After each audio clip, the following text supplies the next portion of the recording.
আমি রাজ, পেশায় একজন ডোম। আমার কাজটা অনেকের কাছে অদ্ভুত আর ভীতিকর মনে হতে পারে, কিন্তু এটা আমার সরকারি চাকরি। যখন আমি এই কাজটায় যোগ দেই, অনেকে আমাকে বারণ করেছিল, কিন্তু আমি ছিলাম বেশ সাহসী আর জোয়ান। অন্যের কথায় চাকরি ছাড়ার মতো ছেলে আমি নই। প্রথম দিন আমি শুধু দেখলাম কিভাবে লাশ কাটা হয়। দেখলাম লাশ কাটার আগে ডোমরা মদ খায়। আমি ভাবতাম হয়তোবা পচা গন্ধ এড়াতে তারা এমনটা করে। আমার ওস্তাদ, অর্থাৎ আমার সিনিয়র ডোম, আমার কথা শুনে হেসেছিলেন আর বলেছিলেন, আস্তে আস্তে নিজেই বুঝবি কেন আমরা মদ খাই। আমি ডোম সম্প্রদায়ের হলেও মদ খেতাম না। এভাবেই বেশ কিছুদিন কেটে গেল। একদিন রাতে আমার ডিউটি পড়ল। আমার ওস্তাদ আমাকে বলল, রাতে আলো জ্বালিয়ে রাখিস আর লাশ ঘরে ঢুকিস না। সেদিন রাতে আমি খেয়ে দিয়ে লাশ ঘরে চলে গেলাম। যেখানে লাশ থাকে সেখানে একটু উকি দিয়ে দেখলাম সবকিছু ঠিক আছে কিনা। সব দেখে নিয়ে দরজা বন্ধ করে পাশের ঘরে এসে আলো জ্বেলে শুয়ে পড়লাম। কিন্তু সেদিন রাতে আমার কেন জানি ঘুম আসছিল না। মনে এক ধরনের অস্বস্তি হচ্ছিল। চোখটা বোধহয় লেগে এসেছিল। এমন সময় হঠাৎ কারেন্ট চলে গেল। চারদিকে ঘুটঘুটে অন্ধকার। অসহ্য গরমে ঘেমে নিয়ে উঠলাম। উঠে বসলাম। কেন যে একটা পাখা আনলাম না ভেবে নিজের ওপরেই ভীষণ রাগ হচ্ছিল। ঠিক তখনই লাশঘরে কিসের যেন শব্দ হলো। ব্যাপারটা কি? কোনো শিয়াল কুকুর কি লাশঘরের আগলা জানলা দিয়ে ঢুকে পড়ল? এই ভেবে আমি অন্ধকারের মধ্যে হাতড়ে হাতড়ে লাশঘরের দরজা খুললাম। দেখলাম কাচের জানালা দিয়ে আলো এসে ঘরটা আবছা আলোয় ভরে আছে। আমার মনে পড়ল 3 দিন আগে ফাঁসি নেওয়া একটা মেয়ের লাশের কথা। তার স্বামীর সাথে ঝগড়া করে সে আত্মহত্যা করেছিল। লাশটা ফুলে উঠে বিভৎস হয়ে গিয়েছে। তার চেহারা এত ভয়ঙ্কর হয়েছিল যে আমরাও ভয়ে শিউরে উঠেছিলাম। কোমর পর্যন্ত কোঁকড়ানো চুল তার মাথার চারপাশে ছড়িয়েছিল। চোখ দুটো যেন কোটর ছেড়ে বাইরে বেরিয়ে আসছিল, আর জিভটা আধ হাত বেরিয়েছিল। 2 হাত উঁচু হয়েছিল, যেন এখনোই কারো গলা টিপে ধরবে। আমি কখনো ভয় জিনিস কি তা জানতাম না। মদ খাওয়া ছাড়াই অবলীলায় লাশ কাটতাম। সে আমার মনে হলো বুকের হৃৎপিণ্ডটা যেন গলা দিয়ে বেরিয়ে আসবে। আমি দেখলাম সে জানালার কাছে পেছন ফিরে দাঁড়িয়ে আছে। কোমর পর্যন্ত তার চুল সাদা কাপড়ের ওপর পিঠে ছড়িয়ে আছে। আমার আওয়াজ পেয়ে সে আস্তে আস্তে আমার দিকে ফিরল, আর সেই ভয়াল চোখ দিয়ে আমার দিকে তাকালো। হাত দুটো উঁচু করে তুলে ধীরে ধীরে আমার দিকে এগিয়ে আসতে লাগলো। থপ থপ করে তার পায়ের শব্দ হচ্ছিল, আর প্রতি পদক্ষেপের সঙ্গে তার সেই আঘাত বেরিয়ে আসা জিভটা দিয়ে টপ টপ করে রক্ত ঝরে পড়ছিল। সেই বীভৎস দৃশ্য দেখে আমি ভয়ে অবশ হয়ে গেলাম। চিৎকার করতে চাইলাম, কিন্তু গলা দিয়ে কোনো শব্দ বের হলো না।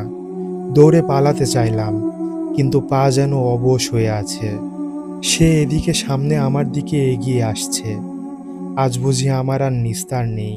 আমি একজন জীবিত মানুষ, আর কেউ নেই যে আমাকে এসে বাঁচাবে। যখন সে প্রায় আমার কাছে চলে এলো, তখন বাঁচার তীব্র ইচ্ছা আমাকে আবার শক্তি দিল। আমি প্রাণপণে চিৎকার করে অন্ধকারের মধ্যে দৌড় দিলাম। উদ্দেশ্য লাশঘর থেকে যেভাবেই হোক বাইরে আসা। কিন্তু ভয়ে দিশাহারা হয়ে আমি তখন আর দরজা খুঁজে পাচ্ছিলাম না। এদিকে আমি আমার পেছনে ক্রমাগতই সেই থপ থপ শব্দ শুনতে পাচ্ছিলাম, যেন আজ আমার সেই পিশাচিনীর হাত থেকে রেহাই নেই। এভাবে দৌড়াতে দৌড়াতে আমি আর স্নায়ুর চাপ সহ্য করতে না পেরে জ্ঞান হারালাম। এরপর কি হয়েছিল আমার আর মনে নেই। পরদিন আমাকে জ্ঞানহীন অবস্থায় হাসপাতালে পাঠানো হয়। জ্ঞান ফেরার পর নিজেকে হাসপাতালের বিছানায় আবিষ্কার করলাম। মাথাটা দপদপ করছিল, আর সারা শরীর যেন অবশ হয়েছিল। চোখ খুলতেই দেখি আমার ওস্তাদ আর কিছু নার্স আমাকে ঘিরে দাঁড়িয়ে আছে। আমার ওস্তাদ চিন্তিত মুখে আমার দিকে তাকিয়ে বলল, রাজ, তোর কি হয়েছিল রে? লাশঘরে অমন অজ্ঞান হয়ে পড়েছিলি কেন? আমি কিছু বলতে পারছিলাম না, শুধু ফ্যাল ফ্যাল করে তাকিয়ে রইলাম। আমার চোখ বন্ধ করলেই সেই বীভৎস দৃশ্যটা চোখের সামনে ভেসে উঠছিল। সেই ফুলে ওঠা লাশ, আধখোলা জিভ, আর উঁচু হয়ে থাকা হাত দুটো। ভয়ে আমার শরীর ঠান্ডা হয়ে যাচ্ছিল। কয়েকদিন পর হাসপাতাল থেকে ছাড়া পেলাম, কিন্তু সেই রাতের ঘটনা আমার পিছু ছাড়ল না। রাতে ঘুমাতে গেলেই মনে হতো কেউ যেন থপথপ করে হেঁটে আসছে আমার দিকে। বারবার ঘুম ভেঙে যেত আতঙ্কে। দিনের বেলাতেও একা থাকতে ভয় পেতাম। আমার সেই সাহসী মনটা যেন পুরোপুরি ভেঙে গুঁড়িয়ে গিয়েছিল। আমার ওস্তাদ আমার এই অবস্থা দেখে চিন্তিত হয়ে পড়লেন। একদিন তিনি আমাকে কাছে ডেকে বললেন, রাজ, আমি জানতাম এমন কিছু একটা হবে। সেই জন্যই তোকে সেদিন বলেছিলাম রাতে লাশ ঘরে ঢুকতে বারণ। আমি অবাক হয়ে ওস্তাদের দিকে তাকালাম। তার মানে আপনি সবকিছু জানতেন? ওস্তাদ দীর্ঘশ্বাস ফেলে বললেন, হ্যাঁ, জানতাম। শুধু আমি নই, এই ডোমঘরে যারা কাজ করে প্রায় সবার জীবনেই এমন কিছু না কিছু ঘটে। সেই মেয়েটা যখন আত্মহত্যা করেছিল তখন তার আত্মার শান্তি ছিল না। সে শুধু তার স্বামীর উপর প্রতিশোধ নিতে চাইতো। কিন্তু তার লাশ এখানে আসার পর তার আত্মা এই লাশ ঘরে আটকে পড়েছে। ওস্তাদ আরও বললেন, আমরা যেই মদ খাই সেটা শুধু পচা গন্ধ এড়াতে নয় রাজ, ওটা একটা উপায় ওইসব অশুভ শক্তি থেকে নিজেকে বাঁচানোর। মদের গন্ধ নাকি ওদের কাছে অসহ্য লাগে। আমরা মদ খেয়ে নিজেদের মনটাকে কিছুটা হলেও স্থির রাখতে পারি। আমার শরীর শিউরে উঠল। এতদিন যেটাকে আমি নিছক কুসংস্কার ভাবতাম সেটা যে এমন ভয়ঙ্কর সত্য তা আমি কল্পনাও করিনি। আমি জিজ্ঞেস করলাম, এখন কি হবে ওস্তাদ? আমি কি আর কখনো স্বাভাবিক হতে পারবো না? ওস্তাদ আমার কাঁধে হাত রাখলেন। সময় লাগবে রাজ, কিন্তু তুই একা না। এই ডোমঘর অনেক ভূতের সাক্ষী। এই পেশাটাই এমন। তবে একটা কথা মনে রাখিস, ভয় পেলে ওরা আরো বেশি করে তোকে জাপটে ধরবে। ওদের ভয় পাস না, ওদের উপেক্ষা কর। আমি চেষ্টা করতে লাগলাম ওস্তাদের কথা মেনে চলার, কিন্তু প্রতিটি রাত আমার কাছে যেন এক একটা নতুন আতঙ্ক নিয়ে আসতো। আমি আর সেই আগের সাহসী রাজ ছিলাম না। প্রতি মুহূর্তেই সেই বীভৎস চোখ আর রক্তঝরা জীব আমাকে তাড়া করে বেড়াতো। ডোমঘরে প্রতিটি অন্ধকার কোণায় আমি যেন সেই পিশাচিনীর উপস্থিতি অনুভব করতাম। এরপর থেকে আমি নিজেও মদ খাওয়া শুরু করলাম, যদিও অনিচ্ছা সত্ত্বেও। কারণ আমি অনুভব করতে লাগলাম যে আমার ওস্তাদ সত্যি কথাই বলেছিলেন। মদের ঘরে কিছুটা হলেও মনের ভয় কাটতো, কিন্তু পুরোপুরি না। প্রতিটা রাত আমার কাছে ছিল নতুন যুদ্ধ।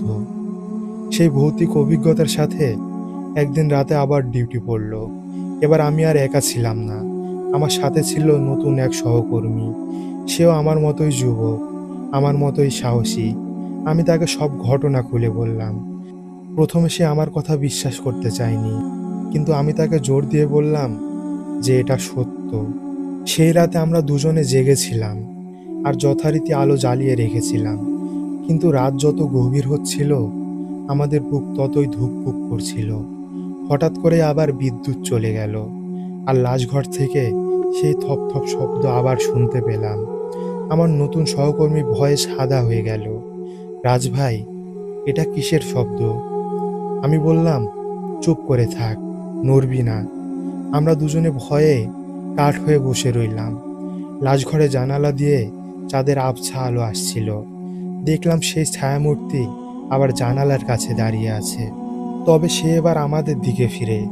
তার চোখের কোটর থেকে যেন লাল আভা বিচ্ছুরিত হচ্ছে। তার জিহ্বা আগের মতোই আধাত বেরিয়েছিল, আর এবার তার হাতে যেন কিছু একটা ছিল। আমি ভয়ে চোখ বন্ধ করে ফেললাম। আমার সহকর্মী আমার হাত চেপে ধরল। সে ভয়ে ফিসফিস করে বলল, রাজ ভাই, ওটা আমাদের দিকে আসছে। আমি চোখ খুলে দেখলাম যে সত্যি আমাদের দিকে এগিয়ে আসছে, খুব ধীরে ধীরে। এবার তার হাতে জিনিসটা স্পষ্ট হলো। ওটা ছিল একটা ছুরি। আমার মনে হলো এবার আমার সত্যিই দিন শেষ। সে কি আমাদের মেরে ফেলবে? ভয়ে আমার গলা শুকিয়ে কাঠ হয়ে গেল। আমরা দুজনেই প্রাণপণে চিৎকার করার চেষ্টা করলাম, কিন্তু কোনো আওয়াজ বের হলো না। সে যখন আমাদের একবারে সামনে চলে এলো তখন দেখলাম তার মুখটা অদ্ভুতভাবে হাসছে। সেই বীভৎস হাসি দেখে আমাদের রক্ত হিম হয়ে গেল। সে ছুরিটা উঁচু করলো, কিন্তু সেই ছুরিটা আমাদের দিকে ছুঁড়ে মারলো না, বরং সেটা দিয়ে তার নিজের গলা কাটতে শুরু করলো। আমরা ভয়ে চিৎকার করতে যাচ্ছিলাম, কিন্তু কোনো শব্দ বের হলো না। সেই বীভৎস হাসি তার মুখেই লেগেছিল, আর তার জিভ থেকে টপ টপ করে রক্ত ঝরে পড়ছিল। সে নিজের গলা কাটছে, অথচ তার মুখে কোনো যন্ত্রণার আওয়াজ বের হচ্ছিল না। রক্তমাখা ছুরিটা সে আমাদের দিকে ছুঁড়ে ফেলে দিল, আর তার মাথাটা ধর থেকে আলাদা হয়ে মাটিতে পড়ে গেল। আমরা ভয়ে জ্ঞান হারিয়ে ফেললাম। জ্ঞান ফিরল যখন, তখন দেখি ভোর হয়ে গেছে।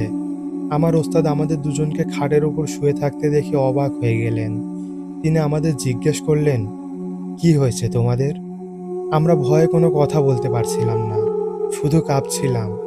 ওস্তাদ দ্রুত লাশঘরে গিয়ে দেখলেন সেখানে কিছুই নেই, কোনো লাশ নেই, কোনো রক্ত নেই, এমনকি সেই ছুরিরও কোনো চিহ্ন নেই। আমরা দুজনেই যা দেখেছিলাম তা বিশ্বাস করতে পারছিলাম না। আমার সহকর্মী চাকরি ছেড়ে দিল, আর আমি আর ডোম হিসেবে কাজ করতে পারিনি। সেই ঘটনার পর থেকে আমি সারা রাত ঘুমাতে পারতাম না। রাতে আমার সেই পিশাচিনীকে নিয়ে দুঃস্বপ্ন দেখতাম। আমি আর কখনো লাশঘরে যাইনি। ওই ভৌতিক ঘটনাটি আজও আমাকে তাড়া করে বেড়ায়। ডোমদের মদ খাওয়ার রহস্যটা সেই দিন আমার কাছে পরিষ্কার হয়ে গিয়েছিল। আমি আর কখনো মদ খাইনি, কিন্তু সেই রাতের ভয় আজও আমার মনে গেঁথে আছে। আমি ভয়ে শিউরে উঠি।